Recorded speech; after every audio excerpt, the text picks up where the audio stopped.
ফজর নামাজের আজান দিছে, যখন আল্লাহু আকবার করছে, সে আবার আমাকে ডাকে। কি ভয়াবহ দিন, চিন্তা করা যায়। শাশুড়ি অনেক রিকোয়েস্ট করলো, মানে ছেড়ে চলে যায়। হ্যাঁ, সংসার ছেড়ে যায়। আমার হাজবেন্ড বহুতবার বলছে, হাজবেন্ড বলছে, দেখো তুমি এখানে থেকে কোনো লাভ নাই, তুমি যদি একটা বিয়ে করো তোমার একটা সংসার হবে। আমি বলছি না। তো বললো পাসপোর্ট, আমি পাসপোর্ট আমার বানানো আছে, কেউ জানে না। তো বললো যে আমার 20,000 টাকা দে, আমি তোরে বিদেশ। এখন যে আমি এয়ারপোর্ট যাব, আমার গাড়ি ভাড়াও নাই। তখন আমার হাজবেন্ডের একটা শার্ট ছিল, নতুন একটা শার্ট, ওই শার্টটার বিক্রি করে ওই পয়সাটা দিয়ে আমি এয়ারপোর্টে গেছি। আসসালামু আলাইকুম প্রিয় দর্শক এবং শ্রোতা, আল্লাহ সর্ব অবস্থায় আমাদের সবার মঙ্গল করুন, সবসময়ের মতো সেই প্রার্থনা জানিয়ে শুরু করছি প্রবাসীর অন্তর কথা। আমাদের অনুষ্ঠানটিতে যারা জীবন দশায় প্রবাসী হয়েছেন এবং প্রবাস জীবনে বর্তমানে আছেন, কিংবা প্রবাস জীবন খেটে বাংলাদেশে এসেছেন, বা প্রবাস জীবনে থাকা অবস্থায় বাংলাদেশে ছুটিতে এসেছেন, এরকম প্রবাসী যারা আছেন তাদের গল্পগুলো আমরা তুলে নিয়ে আসতে চাই। আমরা একটু আলাদাভাবেই তাদের কথাগুলো শুনতে চাই। অনেক আনহার্ড স্টোরিজ আছে, যে গল্পগুলো আসলে আমাদের শোনা উচিত। কতটা ত্যাগের বিনিময়ে একজন মানুষ নিজের সমস্ত কিছু ছেড়ে ছুড়ে দিয়ে দেশের বিভুঁইয়ে যান এবং সে কষ্টগুলো করে তিনি নিজের পরিবারের জন্য, দেশের জন্য পরিশ্রম করেন। আমরা চেষ্টা করছি অনুষ্ঠানটিকে আপনাদের সামনে বেশি বেশি তুলে নিয়ে আসবার জন্য, এবং আমরা বিশ্বাস করি দেশের বাইরে থেকে যারা শোনেন বা যারা আমাদের এই অনুষ্ঠানগুলোতে অংশগ্রহণ করতে চান, তারা কোনো না কোনোভাবে আমাদের সঙ্গে যোগাযোগ করবেন।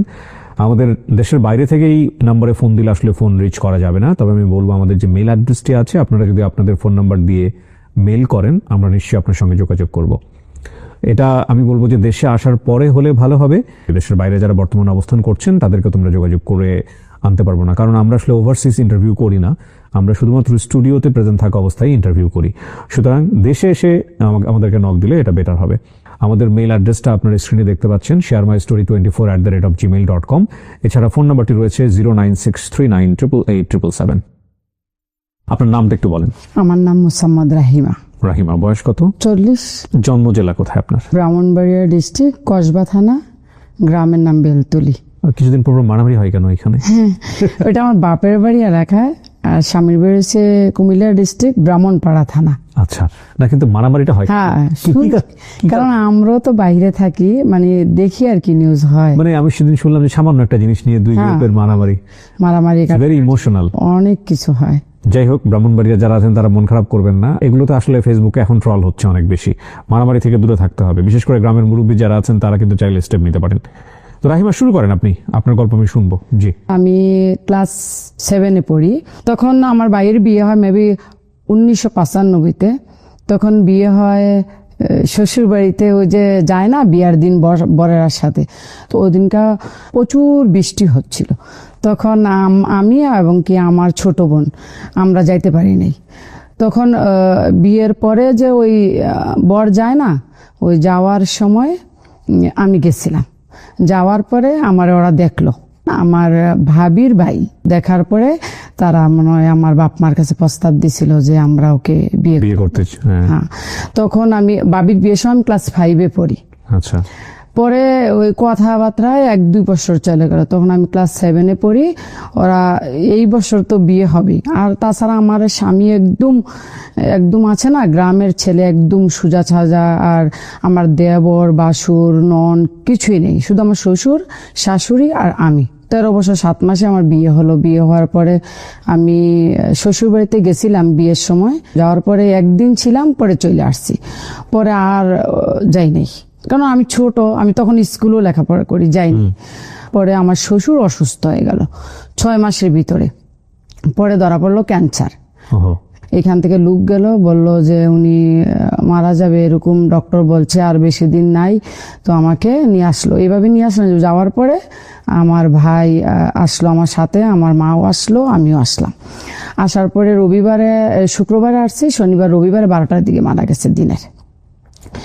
মারা যাওয়ার পরে তো আমি এখানে থেকে যাই, আর বাপের বাড়ি যাওয়া হলো না, স্কুলও আর যাওয়া হলো না। 15 বছরে। আপনার 15 বছর বয়স? হ্যাঁ, 15 বছর বয়স। 1998-তে আমার বড় মেয়েটা পেটে আসে। আসার পরে মনে হয় 5-6 মাসের মধ্যে না, আমি তখন প্রেগনেন্ট, আমার হাজবেন্ড অসুস্থ হয়ে যায়। পেশায় কি করতেন? এই যে বাড়িতে দোকান ছিল, মুদি দোকান ছিল। ওকে। হ্যাঁ, পরে অনেক জমিন সামান অনেক ছিল, অবস্থা সম্পন্ন ছিল। হ্যাঁ অনেক প্রচুর ছিল। এক মার এক ছেলে, আর 2টা বোন ছিল। বড় বোনের জামাই আর্মি চাকরি করতো, আর ছোট বোনের জামাই বাড়িতে টুকটাক কাজ করতো। বলতো যে আমার পেটে ব্যথা, আমার পেটে ব্যথা, এরকম প্রচুর প্রতিদিনই এরকম করতো। করার পরে ডাক্তারের কাছে নিয়ে যেত, ডাক্তারেও আর কোনো রোগ চিনতো না। পরে আমার বড় মেয়েটা 1999 ডিসেম্বর মাসে 28 তারিখে জন্ম হইল। 41 দিনের দিনও আমার আব্বা আসলো, আমাকে নিয়ে গেল। 42 দিনের দিনও খবর গেল আমাদের বাড়িতে যে উনি অসুস্থ, প্রচন্ড অসুস্থ। তো আমি আসলাম, আমার মা আসলো, আমার ভাই আসলো, বাপ আসলো, এসে দেখো বাড়িতে নাই। বাড়ির কাছে একটা সরকারি হসপিটাল ছিল, ওইখানে 25-26 দিনের মতো ছিল। ওই আর সুস্থ হয় নাই, এবং কি ডাক্তার বলতেও পারে নাই যে ওর কি রোগ। তখন তো আমি হসপিটালে থাকি মেয়েটা নিয়ে 42 দিন, আমার শাশুড়িও থাকে। ডক্টর বলতেছে এখান থেকে ওকে নিয়ে যান, অনেক অসুবিধা, আর অপারেশন করতে হবে। তখন ব্রাহ্মণপাড়া থেকে কুমিল্লা আজকে ট্রান্সফার করতেছে। পরে ডাক্তাররা আমাকে ওই দিনে রিলিজ দিয়ে দিল। তো আমি একটা গাড়ি করে নিয়ে আসলাম কুমিল্লা। মেয়ের বয়স কত তখন? 2 মাস। একদম কোলের বাচ্চা? হ্যাঁ, একদম ছোট। আনার সাথে সাথে ওরে বললো যে আজকের ভিতরে অপারেশন করতে হবে, নাইলে ওই বাঁচবে না। আর পেটটা ফুলে অনেক উপরে চলে গেল দেখলাম, আর কথাও বলতে পারছে না। তখন পরের দিন অপারেশন করবে, অপারেশন থিয়েটারে নিয়ে গেল। তখন বললো যে ব্লাড লাগবে। দেখলাম যে না, ওরও বি পজিটিভ, আমারও বি পজিটিভ। বলছে 2 মাসের বাচ্চাটাকে আপনারা ব্লাড নিতেছেন, এটা তো ভালো না। তখন আমাকে ডাক্তার উঠাই দিল যে ব্লাড দেওয়া যাবে না, আপনি যান। ব্লাড নিচে নিয়ে ওর অপারেশন হলো। 3 দিন পর ওর গান আসছে। 4-5 দিন পরে ডাক্তার আসলো। আসার পরে ডাক্তার দেখলো এটা ফুলে ও অনেক উপরে উঠে গেছে, সিঁড়িটা অনেক উপরে উঠে গেছে। পরে ওই ডাক্তারের কেসিটা দিয়া শুধু সুতাটার মধ্যে এমন করছে, পুরাটা সুতা উঠে গেছে, আর পেটটা এরকম হয়ে গেছে। এবং কি পেটের ভিতরে সবকিছু দেখা যাচ্ছে, আটুজুরি যত কিছু আছে। ওই যে সিলিটা উঠে গেল, এইভাবে ডাকলো ডাক্তারে। প্রথম পেটের মধ্যে ওই যে রুই আছে না, ফুম, ওইগুলা দেয়। পরে 2-3টা গামছা দিয়া বাঁধে, 2-3টা, পরে আবার 2-3টা টাওয়াল দেয়, পরে আবার বেল দেয়। ওই 1 ঘন্টার মধ্যে ওইগুলো আবার পানি দিয়ে ভিজে যায়। এরকম করতে করতে করতে অনেক দিন চলে গেল। পরে দেখতাম ডাক্তার 9টার দিকে ড্রেসিং করাইতে আসে, 9টার দিকে একবার, দুপুরে একটা, 2টার দিকে একবার, আবার রাতও একবার। তারপরও মাল কাড়ে না, বেড মেট সবকিছু পানি হয়ে যায়। আবার 7 দিনের বেলা ডাক্তার আসলো, তখন আমার আব্বুও খারাপ ছিল। তো আমি আবার বাচ্চা কান্দাকাটি করে দেখে বালকিনিতে ছিলাম। 2 মাসের বাচ্চা নেই? হ্যাঁ, আমি একদিনও বাড়িতে যাই নাই। বুঝে ওঠার আগেই সংসার, মানে প্রেম ভালোবাসা তো ডেফিনেটলি সেই বয়সে সে বুঝে না। তার আগেই তার সংসার শুরু হয়ে গেছে, তার আগেই বাচ্চা কাচ্চা, এবং তারপরে দায়িত্ব। দেখেন, আজকের এই গল্পটা ডেফিনেটলি এটা ওনার ব্যক্তি জীবনের গল্প। এই জিনিসটাকে ইন্সপায়ার করে একবার জাতীয়ভাবে চিন্তা করার কোনো সুযোগ নাই যে ডেফিনেটলি এত অল্প বয়সে বিয়ে হলেই সুখী হইতো। ব্যাপারটা এরকম না, অল্প বয়সে বিয়ে হওয়া অনেক দুর্ঘটনাও আছে। তো এটা ওনার জীবনে হয়েছে। তো এটা দিয়ে অনেক সময় গুরুজনরা এটা বলেন যে আসলে যে ভালো সে সব জায়গাতেই ভালো। ঠিক আছে, জি বলেন। তারপর পরে 7 দিনের দিনও ডাক্তার আসলো। পরে আব্বাকে বলল যে ওই আর বাঁচবে না, 4 দিন মনে হয় আছে, যা কিছু খাওয়ার খাওয়াই নিয়ে। যদি ডাক্তার এইভাবে বলছে, ওই যদি কাঁচামরিচও খেতে চায় ওই ডো দিয়ে। পরে 4 দিন বাঁচলো, বাঁচতে তো আছে। খাবার ডাক্তার বলছে খেতে দেন, খানা বন্ধ করবেন না। পরে ওই মুখি দিয়ে যদি মাংসের টুকরাটা দিত না, ওই ডেসিনলা আসতো, পরিষ্কার হতো, ওই মাংসের টুকরাটা আবার ওয়াপেস চলে আসতো, ও ভাত গুলে চলে আসতো, আবার খাইতো, কিন্তু পেটের দিক দিয়ে বের হয়ে যেত না, ওই হজম হয় নাই। পরে আমরা শুনছি আর কি, ডাক্তাররা মানে অন্য মানুষে বলছে যে ডাক্তারে যে অপারেশন করছে, কিন্তু ওর লং টাইম অপারেশন, আর এমন দুর্গন্ধ বলা যায় না, এমন দুর্গন্ধ বলা যায় না। তখন আমি ওই হসপিটাল থেকে ক্ষেত বিক্রি করতেছি, জমি বিক্রি করে। হ্যাঁ, অনেক জমি বিক্রি করেছি। হয়তো আর ছাইন দিতে পারে না, ওই হাতে টিপসই দেয়, এইসব জমি বিক্রি করে। হ্যাঁ, ওই যে বললো ডাক্তারে 4 দিন পরে মারা যাবে, কিছুই হলো না। 15-20 দিন পরে তো আমার শাশুড়ি বললো বাড়িটা একা আমি একটা ঘুরা দিয়ে আসি। আজকে রাতে এশার নামাজের পরে আমি ওষুধ দিতে গেছি, ওষুধ দেওয়ার পরে দেখি ও আর কথা বলে না, সবাই বলছে যে মরে গেছে।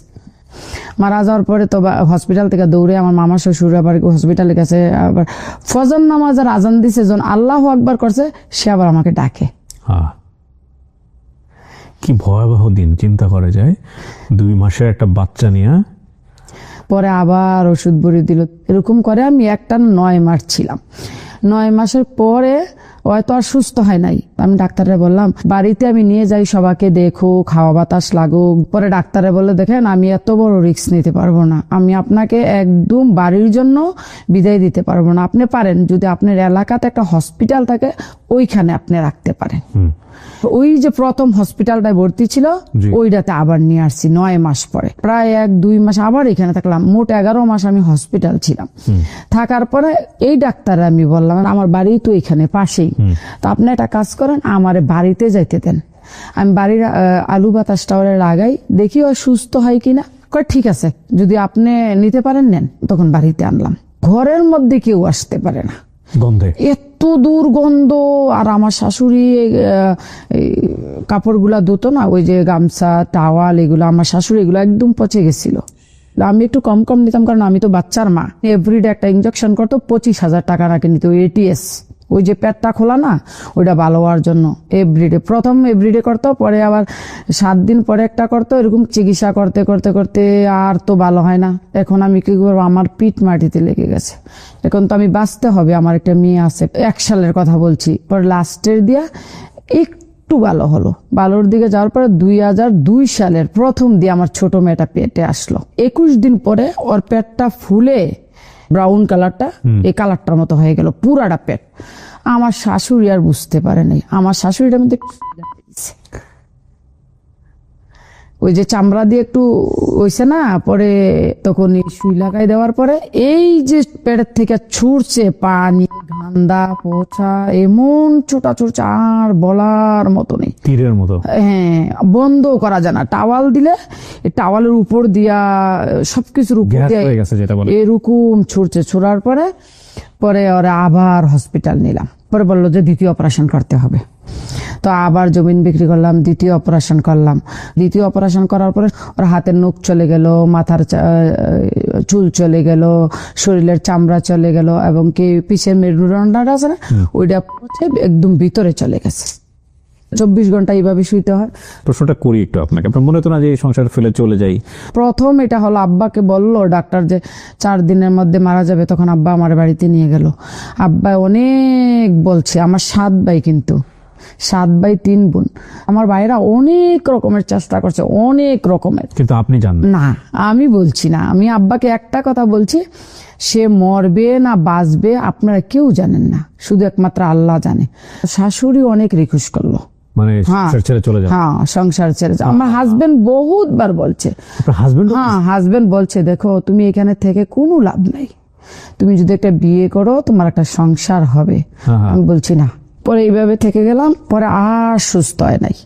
সুস্থ না হওয়ার পরে তখন আমার একদম পিঠ মাটিতে লেগে গেল। কিন্তু সম্পত্তি আছে, বিশাল সম্পত্তি। হ্যাঁ, বিক্রি করার পরও আর দোকান ছিল, জমিন জামান প্রচুর আছে, পুষ্কুনি টুসকুনি সব অনেক কিছু আছে।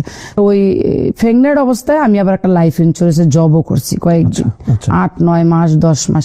পরে এই জবটা দিয়ে আমার কিছু হলো না। তখন আমার বাড়ির একজন ভাসুর আছে, উনি থাকতো সৌদি আরব। তা আমি একদিন কথাটা আমার সাথেই শেয়ার করলাম। আমি ভাই আমি কিভাবে বাঁচবো সামনের দিকে, একটা মেয়ে আছে, আবার এখন আমি প্রেগনেন্ট, কি করবো? দেখা যাক আল্লাহ যা করে করব।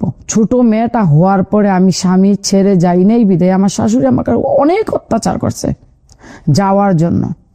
আমার শাশুড়ি আমার এখানে একদিন মারছিল, এমন ভাবে ব্লাড গেছে আমার পুরা কাপড়গুলা ভিজে গেছিল। আমাকে বলছিল এখানে থেকে কি হবে, তবু আমি যাই নাই। তো ওই বাসুরটা ওই ব্লাড দেখে আমাকে অসুস্থ দেখে ওই আবার ডাক্তারের কাছে নিয়ে গেছিল। ছোট মেয়ের হয়েছে মানে 40 দিনও যায় নাই।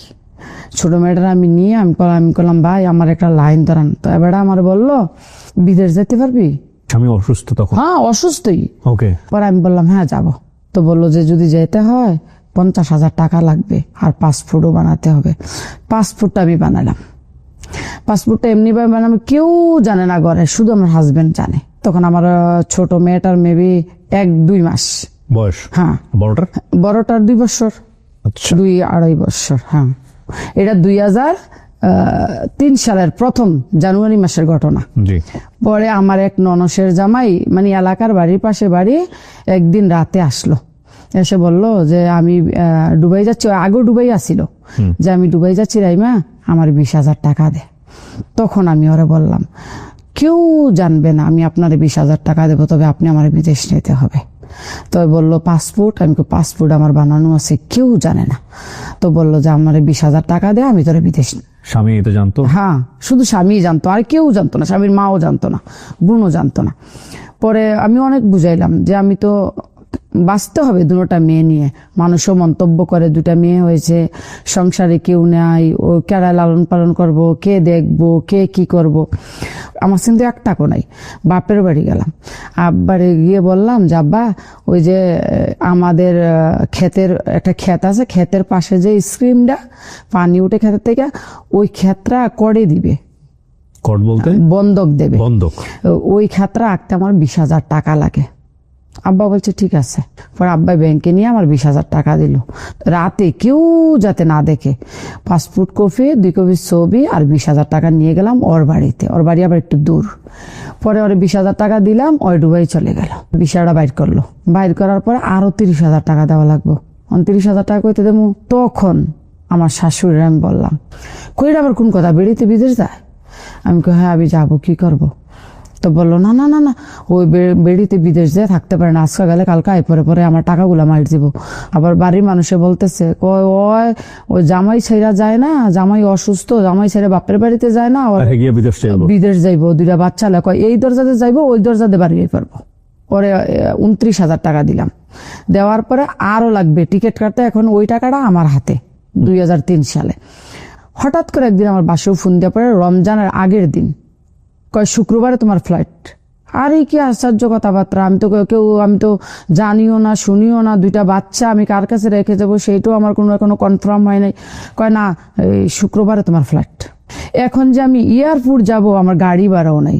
তখন আমার হাজবেন্ডের একটা শার্ট ছিল, নতুন একটা শার্ট। এটা অপারেশনের আগে ওরে মানে কেউ, ওর মামা না কেউ দিছিল কাপড়টা। ওই আমার ভাই আবার টেলার, ভালো টেলার, আমার ভাইয়ে সেলাই দিছে শার্টটা।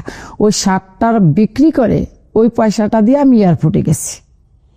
প্রিয় দর্শক, আপনারা হয়তো অনেকেই জানেন দ্য প্রিমিয়াম হোমস লিমিটেডের কন্ডোমিনিয়াম প্রজেক্ট সম্পর্কে। এটা ঢাকার আশুলিয়া মডেল টাউনের বি ব্লকে অবস্থিত আন্তর্জাতিক মানের সাশ্রয়ী কন্ডোমিনিয়াম প্রজেক্ট। এই কন্ডোমিনিয়াম প্রজেক্টের নিজের স্টুডিও অ্যাপার্টমেন্ট কেনা এখন খুবই অ্যাফোর্ডেবল। এখানে শুধু একটা অ্যাপার্টমেন্ট না, পুরো লাইফস্টাইল বদলে দেওয়ার মতো সুযোগ সুবিধা আছে, যেমন swimming pool, football turf, basketball ground, kids play zone সহ আরো অনেক সুবিধা। একটা নিরাপদ বাউন্ডারির মধ্যেই স্কুল, সুপার শপ, হাটের জায়গা, জিম সেন্টার সহ আরো অনেক কিছু। এবং খুব সহজে অল্প অল্প করে 4 বছর ধরে কিস্তির মাধ্যমে পেমেন্ট করার সুযোগ রয়েছে, যেখানে 600 স্কয়ার ফিট থেকে শুরু করে 1 বেডরুম এবং 2 বেডরুমের স্টুডিও ফ্ল্যাট অ্যাভেলেবল রয়েছে। যদি আপনারও একটা ছোট নিরাপদ নিজের ফ্ল্যাটের স্বপ্ন থাকে, তাহলে বিস্তারিত জানতে আপনি কল করুন স্ক্রিনে দেওয়া নাম্বারে। গিয়ে আমি বিদেশে গেলাম আমি দুবাইতে, এই বাচ্চা কাচ্চা রেখে। হ্যাঁ, তখন আমার বড় মেয়েটা 4 মাস বয়স, ছোট মেয়েটা, আর বড় মেয়েটা 2 বছর বয়স।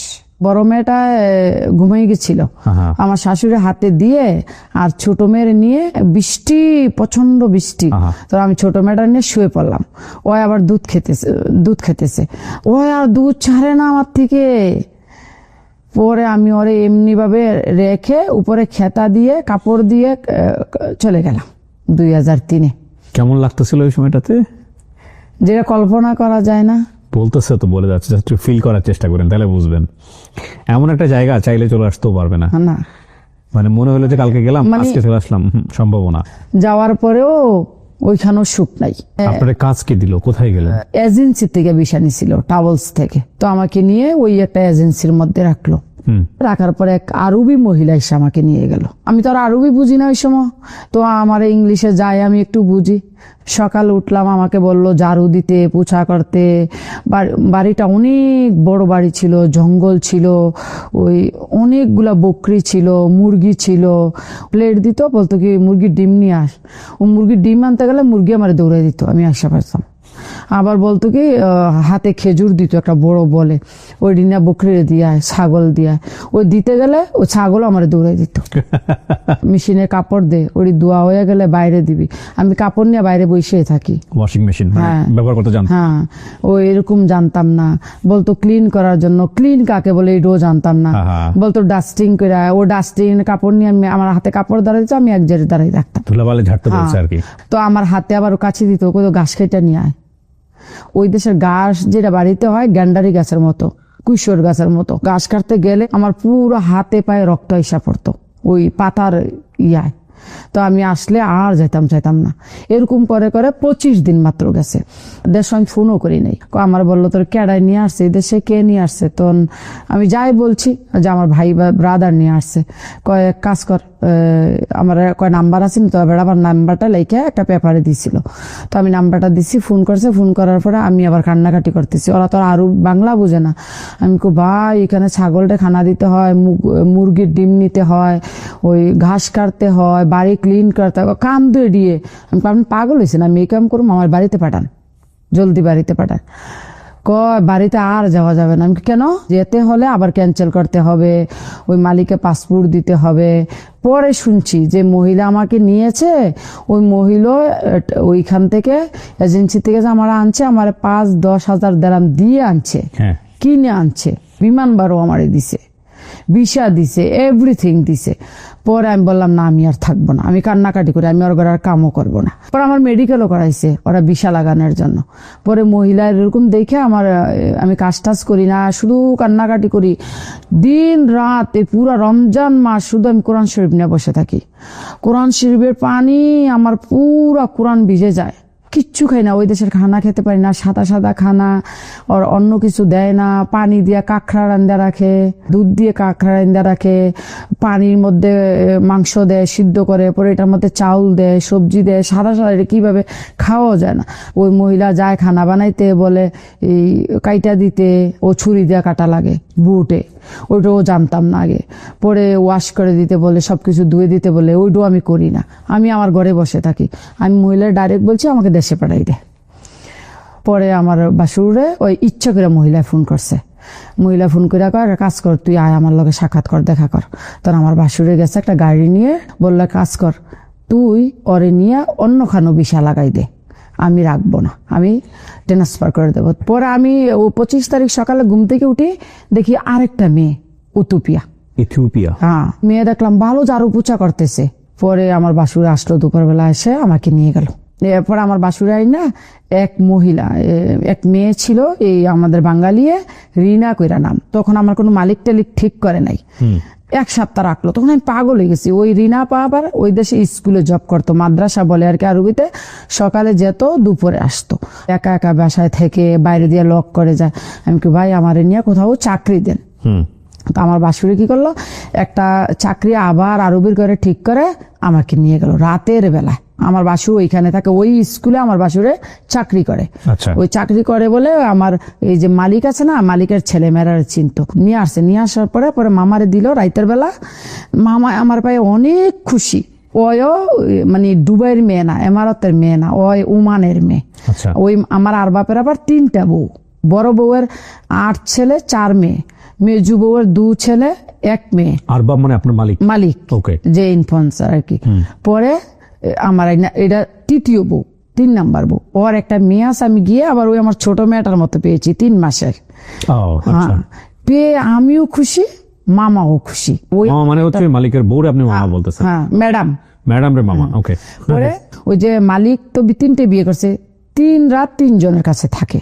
আমি যে গেছি, আমার বয়স তখন 18 বছর 3-4 মাস। তো মামার বয়সটা আমি গিয়ে দেখলাম আমার চেয়ে কম। ওই আমার কাজের কথাও বলে না, খানা বানানোর কথাও বলে না, শুধু ওর সাথে বসে থাকা আর গল্প করা, আর ওই বাচ্চাটারে দেখাশোনা করা। হাউসমেটটা কিন্তু সকাল 5টা বাজে উঠতে হয়, আমি সকাল 11টা বাজে উঠলো আমার কিছু বলতো না। আমি যে বাচ্চাটা এখানে রেখে গেছি 1 মাস হয়েছে, কিন্তু আমি এখনো আমার কোনো দুধ কন্ট্রোল হয় নাই। মামা বলছে তুই কতদিন হয় দুবাইতে আসছো? আমি কই 1 মাস 10-15 দিন। কয় এখনো তো দুধ যায় নাই? আমি কই না, আমাদের একটা বাঙালি দোকান ছিল, তো আমারে বললো ওই দোকানে গিয়া ওষুধের কথা ওষুধ দিব। ওষুধ দেওয়ার পরে আস্তে আস্তে আস্তে আস্তে আমার দুধগুলা চলে গেল। থাকলাম ভালোই, আমার কোনো গ্যাঞ্জাম নাই। এদিকে আপনি বাড়িতে মানে বাংলাদেশ না, যোগাযোগ আমি তো আর যোগাযোগ করি না, আমার হাতে মোবাইল নাই, কারো নাম্বার নেই, কোনো কিছু নেই।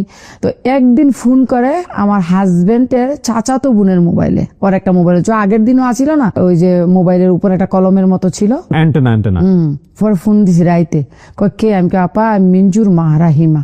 কই এই তুই বাচ্চা আসস? আমি কে হ আপা। মানে 2 মিনিট কত হয়েছে, আর হয় নাই। 6 মাস পরে আমি যে দোকানতে সামান আনতে যাইতাম গ্রোসারির থেকে, আমি আবার আরবি ভাষা 1 মাসের মধ্যে শিখে গেছি। আরবি আমি লিখতেও জানি, পড়তেও জানি। আমি বাংলাদেশেও মাদ্রাসার মধ্যেই আমি লেখাপড়া করছি। তো ওই দোকানে যে আসা যাওয়া ডেইলি করি, ওই লোকটা আবার কেরালার, ইন্ডিয়া। তো আমার জিগেলো যে রাইমা তুই যে এই দেশে আসস, বাড়িতে ফোন টোন করস? আমি কই না। পরে কয় তুই আমার এই মোবাইলটা দিয়ে ফোন কর। পরে নাম্বারটা নিয়ে গিয়া ওর ফোনে ফোন লাগাইছি। তখন আমার খালাতো ভাই উঠাইলো। আমি কে আক্তার ভাই আপনি ভালো আছেন নি? কয় আহিমা। আমি কয় রে খালায় খালুয়ে চিল্লে মরে যেতেছে, বলছে তুই বলে মরে গেছস। তো আমি কই কালকা এই টাইমে আবার আইনা রেখেন, আইনা রাখলে আমি কথা বলাম। কালকার দোকানে যাইতে পারি নাই। পরে ওই মা আর আব্বাই ওই নাম্বারে বারবার ফোন করে, ব্যাক করছে। হ্যাঁ ফোন করে। 2 দিন পরে আবার দোকানে গেছি, যাওয়ার পরে ওই যে বললো দোকানওয়ালা, রাহিমা তোর দেশের থেকে ফোন আসছিল, খালায় খালুয়ে অনেক কান্দাকাটি করছে, অনেকবার ফোন করছে, 3,500 টাকা ফোনওয়ালারে দিছে। ওই সময় 50 টাকা না 100 টাকা মিনিট নিত। তো ওই মোবাইল দিয়ে 10-15 মিনিট আক্তার বেড়ে ফোন দিলাম। আক্তার বে আমার মা বাপরে ডাকাই আনলো, কথা কইলাম। তখন আমার মা প্রচন্ড কান্নাকাটি, তুই আসস না বাইচা? আমরা তো মনে করছি বাচ্চা নাই। আর হিন্দা পরে আমার হাজবেন্ডেরও ফোন করলাম, তুমি আব্বা মারলো কথা কইছো নি? আমি হ্যাঁ বলছি তো। ওরা বলে তোমার ভাই বোনে বলে আমি নাকি তোমার কোনো বেচা দিছি না, মাইরা ফালাই দিছি। অনেক কাজের মেয়েরা কি করতো, আটকেই রাখতো। মানে কাজের মেয়েরা ডুবাইতে গেলে চাঁদ সূর্যের মুখ দেখে না। কিন্তু আপনি যদি ভালো থাকেন, এমনও মানুষ নেই পৃথিবীতে যে আপনার ট্রাস্ট কেউ করবে, খারাপ চোখে দেখবে, যদি আপনার ইজ্জত আপনি বজায় রাখেন।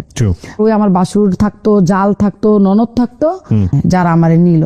তো এই যে দুপুরে কাজটা শেষ হলে মামা আবার বাচ্চা নিয়ে শুয়ে পড়তো। মানে 2-1 দিন পরে পরে যাইতাম। আম্মা আব্বা বললো কি, কয় রেহানার জামাই পাসপোর্ট করছে, রেহানার জামাই বিদেশ যাইব, আমার ছোট বোনের জামাই। তাই আমি আমার এই বাসুরিকে কইলাম, ভাই আমার বোন জামাই আসবো, আপনি একটা ভিসা দেন। কইলো ঠিক আছে, 500 দিরাম দাও প্রথম। আমি ওই সময় চলে গেলাম ওমান গেলাম মামার সাথে। পরে ওই বোন জামাইয়ের ভিসা হলো, সে গেল দুবাইতে, আমি আর দেখলাম না। 2 বছর পরে আমার ভিসা শেষ, কন্ট্যাক্ট। পরে আমি আর বাপে কইলো, কয় তুই মেডিকেল করে তোর ভিসা লাগাব। আমি আর বাপের লোকে প্রচন্ড বড় একটা ঝগড়া লাগাই দিছি। আমি কইছি আমি আর ভিসা লাগাবো না। আমি তখন আরবি জানি একদম ফুল, আমি আর ভিসা লাগাবো না। কেন? আমি দেশে চলে যাবো, আমার বাচ্চা ছোট ছোট। করে আমি একটা কাজ কর, তুই ভিসা লাগাই দেশের থেকে ঘুরে আয়। আমি কই না, ওর বাচ্চাটা আবার চলতে পারে 2 বছর। এই করার পরে তো আমি বললাম ঠিক আছে ভিসা লাগাইয়া 3 মাস পর আমার ছুটি দিল। বাড়িতে যখন আসছি তখন মালিকের বোর করে 2য় বাচ্চা হয়েছে, 40 দিনও যায় নাই, 18 দিনের ছুটি দিছে আমারে। আচ্ছা। পরে আমি দেশের থেকে আইসা পড়লাম, আইসা আবার থাকতে লাগলাম। বাংলাদেশে গিয়ে 9 মাস থাকছি। তখন বাচ্চাটা বড়। আপনি এসে কি দেখলাম? জামাইয়ের কেমন অসুস্থ? ওই রকমই দেখলাম। জামাইয়ের দেখাশোনা করে কি ওই সময়টা? ওই শাশুড়ি দেখে। আমার শাশুড়ি ওই সময় আমার মতোই ছিল, 40, 45, 50 এরকম ছিল। তো ওই সময়টাতে কি টাকা পয়সা কিছু ইনকাম করতে? হ্যাঁ, অনেক টাকা ইনকাম। আমি তো ওই যে গেলাম 25 দিন ছিলাম, ওই মহিলা আমাকে 1 মাসের স্যালারি দিয়েছে। তো ওগুলো আপনি কি দেশে পাঠাই দিলেন? না, ওইগুলো আমার বাসুরের কাছে দিলাম, আমি বাসুরের দেশে পাঠাই দিল। আচ্ছা। আর ওই যে 2 বছর ছিলাম, আমার আর বাপে মালিক একসাথে মানে প্রতি মাসে টাকা দিত না, আমার 2 মাস 3 মাস পরে পরে পুরাটা বেতন একসাথে দিত। আচ্ছা, তো আপনি এটা ওই ভাসুরকে দিতেন, ভাসুর দেশে পাঠায়? হ্যাঁ, ওই সময় আমার বাসুরে দিতাম, ব্যাংক ট্যাঙ্ক আমি চিনতাম না, তাছাড়া আমি বাইরেও যেতাম না। পরে টাকাটা ওরাই পাঠাইতো, আমার টাকা কেউ মারতো না। পরে বাড়িতে দিত। পর 9 মাস পরে ম্যাডাম চলে যাবে ওমান। তো আমাকে আবার বলছে ওমান যাওয়ার জন্য। আমি ম্যাডামের বুঝিয়ে বললাম, আমি ওই দিন আমি 18 দিনে চলে আসলাম, মেয়েটির ভালো করে দেখলামও না। তো এখন তুই ওমান চলে যা, আমি দেশে চলে যাই। ওমান যদি যায়, বাংলাদেশে হাউসমেট আছে, ও আবার ভালো কেয়ার করে। পরে আর বাপে টিকিট কেটে দিল। আমি একদিন আগে চলে গেলাম, ম্যাডাম একদিন পরে চলে গেল। 3 মাস পরে আমি টিকিট নিয়ে গেলাম। তখন আমি আর মালিকরে জানাই নাই যে আমি অমুক তারিখে আসতেছি। গেলাম, গিয়া দেখি ঘরে মেয়ে তো কাজকর্ম করতেছে। তো মামাই আমার বলতেছে, কয় আমার ঘরে তো একটা মেয়ে আছে, ওর ভিসা টিসু আমরা লাগাইছি। আমি কই থাকুক, ওও কাজ করুক, আমিও করি, 2টা বাচ্চা তো আছে। তো আর বাপে আসলো সন্ধ্যায়, আর বাপের ফোন করছে মালিকরে যে রাহিমা আসছে, এখন কি 2 জন লোক আমরা রাহাম? তো আর মালিক বলল না। তখন আর বাপের বড় যে ওয়াইফ, ওর ঘরে আমি চলে গেলাম। ওর ঘরে আমার এলাকার একজন লোক ছিল, খানা বানাইতো, আরবিতে বলে তাব্বা, কুক আর কি, কুক করে। পরে আর বাপের বললাম যে আমি যদি বাইরে কাজ করি তুই কি আমার ক্যান্সেল করে দিবি? কয় না, ক্যান্সেল করুম না। আমি পাসপোর্ট তোর লগে রাখ, আকামও তোর লগে রাখ, আমার নাম্বারটা লিখে রাখ, যদি কোনো পুলিশ সিআইডি তোর রাস্তাঘাটে ধরে তুই ডাইরেক্ট আমার ফোন লাগাই দিবি। আচ্ছা আচ্ছা, মানে ওরই অধীনে থাকবেন কিন্তু বাইরে কাজ হ্যাঁ, করবেন। বাইরে Okay. কাজ কর। পরে আমার সালাম বে করলো কি, একটা কাজ করো, এই স্কুলে গিয়ে দেখো লুক লাগবে কিনা। পরে আমি স্কুলে গেলাম, ওই মালিকের ভাগ্নি আবার ওই স্কুলের টিচার। পরে আমি গিয়ে বললাম, পরে অনেকে বললো কয় ওই আগে তুই কই ছিলি? তো আর বাপের নাম কইছি। তোরা তো আরো রয়ে গেছে, আমার আর বাপ কিন্তু অনেক বড় লোক। পরে কাছে ঠিক আছে, তোরা আমি রাতের বেলা জানাই। প্রিয় দর্শক, আপনারা হয়তো অনেকেই জানেন দ্য প্রিমিয়াম হোমস লিমিটেডের কন্ডোমিনিয়াম প্রজেক্ট সম্পর্কে। এটা ঢাকার আশুলিয়া মডেল টাউনের বি ব্লকে অবস্থিত আন্তর্জাতিক মানের সাশ্রয়ী কন্ডোমিনিয়াম প্রজেক্ট। এই কন্ডোমিনিয়াম প্রজেক্টের নিজের স্টুডিও অ্যাপার্টমেন্ট কেনা এখন খুবই অ্যাফোর্ডেবল। এখানে শুধু একটা অ্যাপার্টমেন্ট না, পুরো লাইফস্টাইল বদলে দেওয়ার মতো সুযোগ সুবিধা আছে, যেমন swimming pool, football turf, basketball ground, kids play zone সহ আরো অনেক সুবিধা। একটা নিরাপদ বাউন্ডারির মধ্যেই স্কুল, সুপার শপ, হাটের জায়গা, জিম সেন্টার সহ আরো অনেক কিছু। এবং খুব সহজে অল্প অল্প করে 4 বছর ধরে কিস্তির মাধ্যমে পেমেন্ট করার সুযোগ রয়েছে, যেখানে 600 স্কয়ার ফিট থেকে শুরু করে 1 বেডরুম এবং 2 বেডরুমের স্টুডিও ফ্ল্যাট অ্যাভেলেবল রয়েছে। যদি আপনারও একটা ছোট নিরাপদ নিজের ফ্ল্যাটের স্বপ্ন থাকে, তাহলে বিস্তারিত জানতে আপনি কল করুন স্ক্রিনে দেওয়া নাম্বারে। রাতের বেলা যারা তখন আমার কিন্তু মোবাইল নেই। পরে ওই আর বাপের ঘরের কাজের মেয়ে আরেকটা ছিল, ওইরও থুপিয়া। পরে ওর হাতের নাম্বারটা দিয়ে আসছি, আমি যদি কোনো কাজ হয় ওর নাম্বার আমার কল করবি। রাতেই কল করছে। আর বাপের বোনের মেয়ে বিয়ে দিছে ওই ঘরের জন্য, ওই মেয়ে আবার প্রেগনেন্ট, বাচ্চা হবে। পরে ওরা রাখছে, আমার এতদিন বসাই রাখলো, বাচ্চা হলো, আমি হসপিটালে গেলাম, বাচ্চা হলো। পরে আমি ওর লগে থাকতে গেলাম। ওর ঘরে থাকতে গিয়ে ওই যে আমি ম্যাডামের সাথে একা থাকছি, ঘরে ড্রাইভার ছিল না, কুকের কোনো লোক ছিল না, আমি একা, ম্যাডাম একা। আমি তো আর বাইরের জগৎটারে দেখি নাই। এই ঘরে আবার 2টা মেয়ে আছে, আপনার হায়দ্রাবাদ আন্ধ্রার। একটা আছে খানা বানা নজরুল করে নাম, চিটাঙ্গের। আর একটা আছে মনির, মনে নোয়াখালীর ড্রাইভার। তো দেখতেছি ওরা কেমন একটা রিলেশন, আমার ওইটা দেখে আর ভালো লাগলো না। বাচ্চাটা হলো 10-15 দিনের মধ্যে এগুলা দেখলাম। আবার দেখলাম যে ছোট মোটো একটা ঝগড়া হয়ে গেল ওরার মধ্যে। গ্যাঞ্জামটা দেখে আমি আর এখানে থাকবো না। আমি ওই পরের যে আর বাপের বোন, ওরে বললাম যে আমি এখানে, কেন? আমি কই না থাকবো না, আমার পাসপোর্ট দিয়ে আমি চলে যাবো। আবার রিটার্ন গেলাম আর বাপের ঘরে। আর বাপের জিজ্ঞাসা করলাম, আমি কি থাকবো তোর ঘরে রাখলে রাখ, নাইলে আমি আমার বাংলাদেশ পাঠাই দে। কয় না রাহিমা, অসুবিধা নাই, তুই চাকরি কর। আমি কই করবো? কয় বাইরে কর। আমার বলছে তুই বললাম ভিসা ক্যান্সেল করিস না। হ্যাঁ ভালো নয়, তো আবার যাওয়ান লাগে। তখন থেকে আমি আর ওর কাজ করি না। আমি পার্ট টাইমে 2-3টা কাজ করি, আমার ভালো টাকা ইনকাম হয়। কয়ে কাজ লাগাইছি, এই ঘরের কাজ। এরকম চলতে চলতে অনেক দিন চললো, ভালো ইনকাম আমার হইতেছে। হঠাৎ করে একদিন আমার খালাতো ভাই থাকে ইটালি, ছোট খালার 5 ছেলে ইটালি থাকে। তো বড় ছেলে যে বিয়া করছে, ওর শাশুড়ি আবার দুবাই থাকে, মেইন শহরে, এই যে এখন 165 তলা বিল্ডিং এটার পাশে। তো ওর ছেলে গেছে বাংলাদেশ থেকে। তো বললো যে রাইমা আমরা কাছে আসো। তো আমি বললাম যে কে লেগা মাউই? কইল কি জহিরে মেডিকেলে আনফিট হয়েছে, দেশও যাইব গা, সামান টামান যদি দাও আইয়া দিয়া যাও, আইও। তো একদিন আইলাম, আইয়া দেখলাম আইরে বাংলাদেশি মায়া পান অভাব নেই। ওরা রুম নিয়ে থাকে, একটা রুমে 4-5 জন মেয়ে থাকে, বেড প্লিজ নিয়ে। তো আমি বললাম যে মা ওই এডি যে থাকে পুলিশে ধরে টরে না? কয় না, ওরা পার্ট টাইমে কাজ করে থাকে। তা আমি কইলাম কি আমি আসলে আমার একটা চাকরি দিতে পারবেন? ওইখানে তো 2-3 জায়গাতে কাজ করা লাগে। কয় হ্যাঁ তুমি আসো। পরে আমি গেলাম, গিয়া মালিকের তে কইয়া বুঝাইয়া আমি চলে আসলাম। আইয়া পরে আমার কি করলো, ওই মাউয়ে ওই দেশে আবার নিউজ পেপারে অ্যাড দেয় মেডের জন্য। হ্যাঁ, তো দেওয়ার পরে তো আমি ব্রেকফাস্ট লেগে না কি লেগে নিচে গেছিলাম, পরে একটা নিউজ পেপার আনলাম, আইনা দেখলাম একটা অ্যাড দিয়ে রাখছে। ওই ম্যাডামের নাম্বারে আমি ফোন করলাম, পাকিস্তানি ম্যাডাম। তো আমার বললো তুমি আসো ইন্টারভিউ দাও। তো গেলাম, ইন্টারভিউ নিল ভালোই। পরে বললো আমার ঘরে কোনো কাজ নাই, শুধু একটাই কাজ, ওর শ্বশুরের, ওই আমার হাজবেন্ডের মতো, ওর শ্বশুরের এই হাতটা একটু নাই, এমনি থাকে, সবসময় এমনি থাকে, এই হাতটা নাই। আর এই হাতটার মধ্যে শুধু বড় বড় প্রথম দেখাইছে না, দেখাইছে এই আমার ঘর এখানে থাকবি। ওর শ্বশুর আর দেখায় নাই যে আমার ঘরে একটা মেয়ে আসে ঝাড়ু পোষা করে আর বর্তন টর্তন ধুয়ে যাবে। ঠিক আছে, তো আমি কেন থাকবো? বলছে তুই থাকবি ঘরে, দেখাশোনা করবি, আমি সামটাইম বাইরে যাই। ওই আমার ওই যে মালিক পাকিস্তানি বিরাট বড় লোক, ওই দুবাইতে আপনি চিনবেন রয়্যাল মেরিডিয়ান, লি মেরিডিয়ান, গর্নার হাউস, 3টা 5 স্টার হোটেলের ম্যানেজমেন্ট ডাইরেক্টর। ওকে। তো সবাই বললো যে তোমার দান এবার লাগছে। তো আমি গেলাম, পরে আমার দেখায় নাই, রাইতে ওই মাঝখানে রুমটা খুলে দিল ওর শ্বশুর। দেখলাম আমি আবার ওই সময় হিন্দি জানি না, ইংলিশ জানি ফুল, আরবি জানি। আরবিতে কথা বলি, ওই ম্যাডাম জানে না, ম্যাডাম আবার হিন্দি জানে আর ইংলিশ জানে। পরে অনেক নাম দাম দেখলাম বসের, মিস্টার আজহার চৌধুরী, মারা গেছে এখন, বাচ্চা বাচ্চা নেই আর। হ্যাঁ, পরে আমারে বললো মানুষে ওই ওর ঘরে আসা যাওয়া করে মানুষ, আর স্যার স্যার বলতেছে। পরে গিয়ে দিই, ওর শ্বশুরের আগে পিছে 2টা নার্স আছে, একটা নার্সের স্যালারি ডুবের 10,000 12,000 দিরাম করে, অনেক টাকা, অনেক টাকা। রাইতে ওরে দেখাইলো আমারে, কত শুধু কাজ, ওয়ান টাইম পরোটা আছে ফ্রিজে, এই পরোটা 2টা গরম করে দিবি, চা বানাই দিবি, আর দুপুরবেলা ওরে খানা দিবি, রুটি বানাই 2টা রুটি দিবি, খানা দিবি, সন্ধ্যায় খানা দিবি। আর ওর মেডিসিন গুলো তো নার্সারা দেখে, সবকিছু নার্সারা, সব নার্সে ড্রাই চেঞ্জ করে, সব কিছু করে। আর আমি শুধু ওর শুয়ে থাকে, এখানে আমার বসা থাকা লাগবে। আমি পানি দিই ওর মুখে, পানি খাওয়ালো এরকম করতে করতে ওরাও আমার অনেক পছন্দ করলো।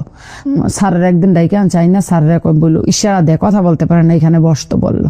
স্যারের হাতে ধরলো, পরে আমার হাতেও ধরলো, এটা তোর হাতে উঠাই দিয়ে গেলাম, এটা তোর বোন। ওই শ্বশুরে বলল? হ্যাঁ, শ্বশুরে বললো, যা সেবা করছে না। হ্যাঁ, বইলা ওই কান্দা করে দিল। পরে আমার রাখতে রাখলো, পরে আমিও থাকলাম। 1 বছর পরে কি করে, ও বাবারে পার্কে নিয়ে যায় বসের বাপেরও, তো আমিও সাথে যাই, গিয়ে আমিও এরকম সোফায় বসে থাকি। তো একদিন বসে বললো, একদিন যদি সিআইডি পুলিশ চেক করে, আইডি চেক করে, দেখবো তোর ভিসা নাই আমার, তখন আমার 50,000 দিরাম ফাইন হইব, তোর 5 বছরের জেল হইব। তুই এটা কাজ কর, ওইখান থেকে ভিসাটা ক্যান্সেল করে নিয়ে আমি ভিসাটা লাগাম। পরে বিষয়টা আমি এক রাইতে ওইখানে গেলাম ক্যান্সেল করতাম। আমি আর বাপের সাথে 1 বছর কোনো যোগাযোগ করি নাই। ওকে। তো আর বাপ মনে করছে, মালিক মনে করছে আমি আর আসবো না।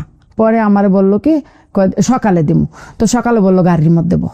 বোয়ার পর যাইতে আছে গাড়ি দিয়ে যাও গেদি এক ইমিগ্রেশন লেগে গেছে। পরে কয় তোর পাসপোর্ট আনে। পরে আমি গেলাম, আমার তো সব আটকে ফেললো এরকম একটা রুমে, এখানে তোর পাসপোর্ট। পরে পুলিশে বললো তুই আর বাপের করতে বাগিয়ে গেছিস কারুবিতে? আমি না আমি তো বাগি নাই। তো কয় আর বাপে তোর ব্ল্যাক লিস্ট করে দিছে। আমি না আমি বাগি নাই। পরে ওই চলে গেছে, আমরা নামাই দিয়ে চলে গেছে, কিন্তু ওর নাম্বার আছে আমার কাছে। পরে এক পুলিশ আমার হেল্প করলো, তুই আমার সাথে আয়, ওইখানে বড় আরবিতে কয় মুদির, ও একটা টেবিলে একটা রুমে আসা বসা। তারপরে আমি গিয়ে বলছি এটা সত্য, আমি বাবা আমি ভাগি নাই, ওই আমার বিষা ছিল, ওই ঘরে রাখবে না, লোক দরকার নাই, প্রয়োজন নাই, সে আমাকে বলছে বাইরে কাজ করার জন্য। আমি বাইরে কাজ করছি, এখন আমি ওর বিষয় আর থাকবো না, আমি ক্যান্সেল করবো। আমি ক্যান্সেল করার জন্য আসছি, ও আমার নিয়ে আসছে, করে ফোন কর। পরে ফোন করছে পুলিশে, ফোন করে তুই কই? আমি তো চলে আসছি, অফিস আই রিটার্ন আয়।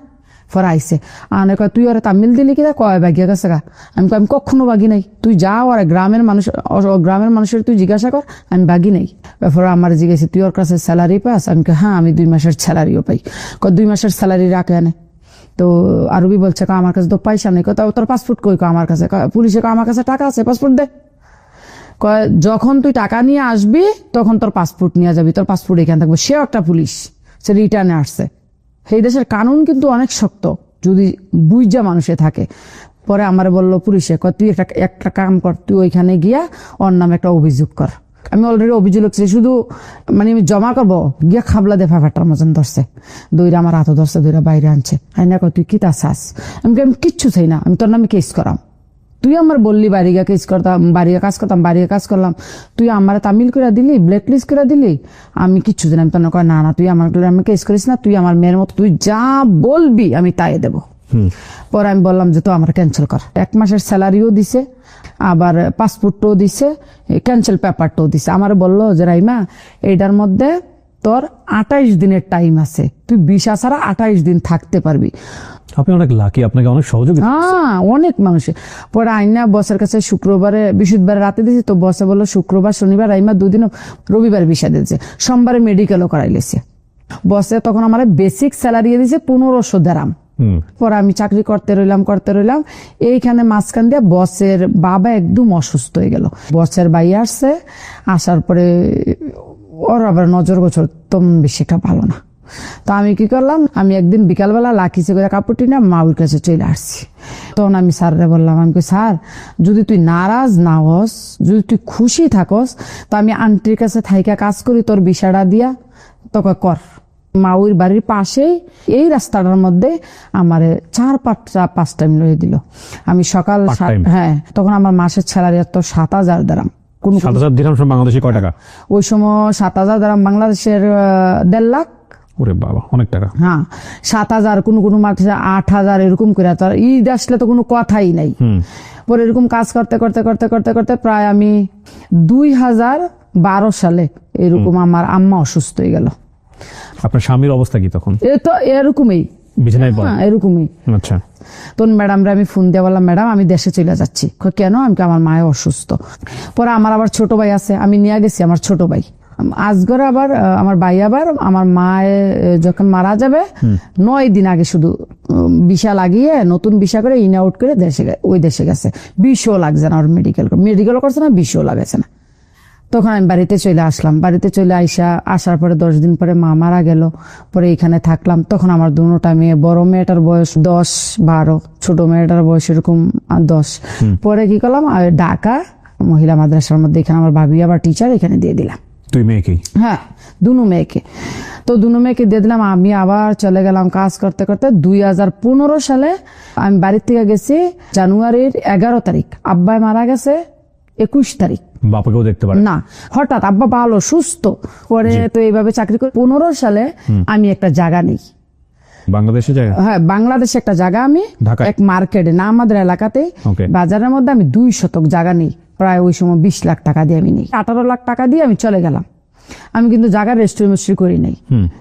ভালো লোক, কাছের লোক। এরপরে 17 সালে ফেব্রুয়ারি মাসে আসলাম, আইসা জায়গাটা রেজিস্ট্রি করলাম, চলে গেলাম। আবার 2018 সালের মার্চের 1 তারিখে বড় মেয়েটা বিয়ে দিলাম। আপনার মেয়ের? হ্যাঁ।